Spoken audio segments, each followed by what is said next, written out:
अस्सलाम वालेकुम दोस्तों, हम सब की ज़िंदगी एक मुसलसल भाग दौड़ का नाम है। सुबह से शाम तक हम कभी पैसों के पीछे भागते हैं, कभी सुकून के पीछे और कभी अपनों की खुशी के लिए। इस भाग दौड़ में हम अक्सर थक जाते हैं। जब थकन हद से बढ़ जाती है तो इंसान को एक ऐसे सहारे की ज़रूरत होती है जो कभी ना छूटे। इस्लाम में उस सहारे को दुआ कहा गया है। प्रॉफिट मोहम्मद सल्लल्लाहु अलैहि वसल्लम ने फरमाया है, दुआ इबादत का मग़ज़ है। लेकिन आजकल हमने दुआ को सिर्फ रटी रटाई इबादत बना दिया है।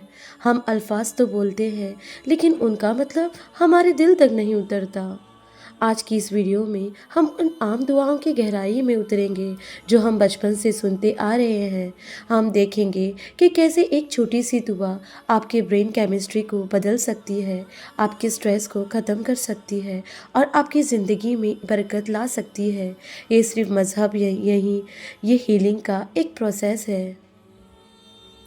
आयत करीमा सेल्फ करेक्शन की पावर। सबसे पहले बात करते हैं हज़रत यूनुस अलैहिस्सलाम की दुआ, जो उन्होंने मछली के पेट में, समंदर की गहराइयों में और अंधेरों में मांगी थी। ला इलाहा इल्ला अंत सुब्हानका इन्नी कुन्तु मिनज़ ज़ालिमीन। The source and story. दोस्तों, हज़रत यूनुस अलैहिस्सलाम जब अपनी कौम से नाराज़ होकर निकले और आजमाइश में फंसे तो उन्होंने अल्लाह को पुकारा। इस दुआ में 3 बड़े नुक्ते हैं जो साइकोलॉजी के मुताबिक इंसान को डिप्रेशन से निकालने के लिए काफ़ी है। ला इलाहा इल्ला अंत, इसका मतलब है कि मेरे काबू कंट्रोल में कुछ नहीं है, सब तेरे हाथ में है। जब हम ये मान लेते हैं कि हम दुनिया के हर मसले के हल नहीं कर सकते तो हमारा आधा स्ट्रेस वहीं ख़त्म हो जाता है। हम कंट्रोल फ्रीक बनने की बजाय सरेंडर करना सीखते हैं।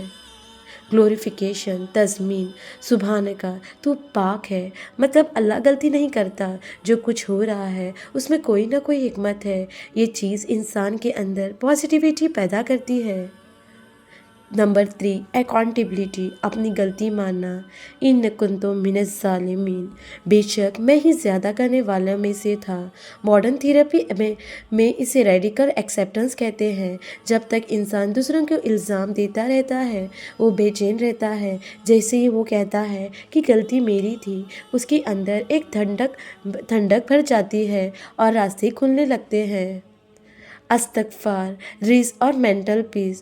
दूसरी चीज़ जिसके लिए हम दिन रात परेशान रहते हैं वो है रिज़्क, फाइनेंशियल स्टेबिलिटी। हम सोचते हैं कि ज़्यादा मेहनत या ज़्यादा होशियारी से पैसा आता है, लेकिन कुरान एक और फार्मूला देता है, अस्तगफार। अस्तगफिरुल्लाह का मतलब सिर्फ गुनाहों की माफ़ी मांगना नहीं है। इसका एक मतलब है कनेक्शन को दोबारा जोड़ना। गुनाहगार असल वो स्टैटिक नॉइज़ है जो हमारे और अल्लाह के दरमियान सिग्नल को वीक कर देता है। कुरान में हज़रत नूह अलैहिस्सलाम अपनी कौम से कहते हैं, अपने रब से माफ़ी मांगो, वो बहुत बख्शने वाला है। वो तुम पर आसमान से बारिश बरसाएगा, तुम्हारे माल और औलाद में इजाफ़ा करेगा। दोस्तों, साइकोलॉजिस्ट कहते हैं कि गिल्ट, पछतावा इंसान की क्रिएटिविटी को ख़त्म कर देता है। एक शख्स जो हर वक्त अपनी माजी की गलतियों पर शर्मिंदा है वो कभी नए आइडियाज़ पर काम नहीं कर सकता। जब हम इस्तग़फ़ार करते हैं हम अपने साइकोलॉजिकल बैगेज को उतार देते हैं। हम हर दिन एक नई उम्मीद के साथ शुरू करते हैं। इसीलिए कहा जाता है कि इस्तग़फ़ार करने वाले को रिज़्क़ वहाँ से आता है जहाँ से उसने सोचा भी नहीं होता। हम अब आते हैं उस दुआ पर जो आज की बर्नआउट और स्ट्रेस के ज़माने में हर किसी को याद होनी चाहिए। प्रॉफिट मोहम्मद सल्लल्लाहु अलैहि वसल्लम अक्सर ये दुआ मांगते थे, अल्लाहुम्मा इन्नी औदु बिका मिनल हम्मिल वल हज़न वल अज़्ज़ी वल कसल। दोस्तों, ये दुआ दरअसल 8 चीज़ें जंजीरों से पनाह मांगती है जो इंसान को आगे बढ़ाने से रोकती है। हमें एंजाइटी, वो डर जो अपने आने वाले कल, फ्यूचर के बारे में है। क्या होगा अगर मेरी नौकरी चली गई? क्या होगा अगर मैं फेल हो गया? हज़न, सोरो, वो गम जो गुजरे हुए कल, पास के बारे में है। عجزی، انیبلٹی، جب انسان چاہتا تو ہے کچھ کرنا لیکن اس میں ہمت یا ریسورسز نہیں ہوتے۔ کزالی، جب ریسورسز ہوتے ہیں لیکن انسان سست ہو جاتا ہے۔ یہ آج کل کے پروکراسٹینیشن کو پرانا نام ہے۔ بخل اور جبن، گریڈ اینڈ کاورڈائز، کنجوسی اور بزدلی، ڈیپٹ اینڈ ڈپریشن، قرض کا بوجھ اور لوگوں کو دباؤ۔ Why this is a super دعا۔ دوستوں سوچئے، اگر آپ کی زندگی سے فیوچر کا ڈر، پاس کا غم، سستی اور قرض نکل جائے تو پیچھے کیا بچے گا؟ صرف سکسیس۔ یہ دعا ایک مائنڈ سیٹ شفٹ ہے۔ یہ ہمیں وکٹم مینٹیلٹی سے نکال کر ایکشن کی طرف لے جاتی ہے۔ دوستوں ویڈیو ختم کرنے سے پہلے ایک ضروری بات، دعا صرف الفاظ کا نام نہیں ہے، اس کے کچھ ادب ہے، یعنی یقین، سرٹینٹی۔ جب دعا مانگے تو اس یقین کے ساتھ کہ اللہ سن رہا ہے۔ شک کے ساتھ مانگی گئی دعا اثر نہیں کرتی۔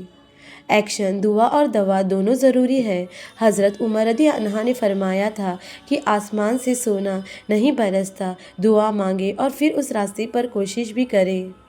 پیشنس، کبھی کبھی اللہ ہماری دعا فوراً قبول نہیں کرتا کیونکہ وہ ہمیں کچھ بہتر دینا چاہتا ہے یا پھر ہمیں اس نعمت کے لیے پریپیئر کر رہا ہوتا ہے۔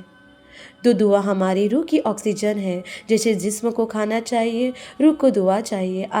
آج سے کوشش کریں کہ جن دعاؤں کو ہم نے آج ڈسکس کیے انہیں صرف پڑھیں نہیں بلکہ انہیں فیل کریں۔ اگر آپ کو لگتا ہے کہ یہ ویڈیو کسی کی زندگی میں سکون لا سکتی ہے تو ان کی ضرور شیئر کریں۔ کمنٹ میں بتائیے کہ کون سی دعا آپ کے دل کو سب سے قریب ہے۔ میں ملوں گی آپ سے اگلی ویڈیو میں، تب تک کے لیے اللہ حافظ۔ دعاؤں میں یاد رکھیے۔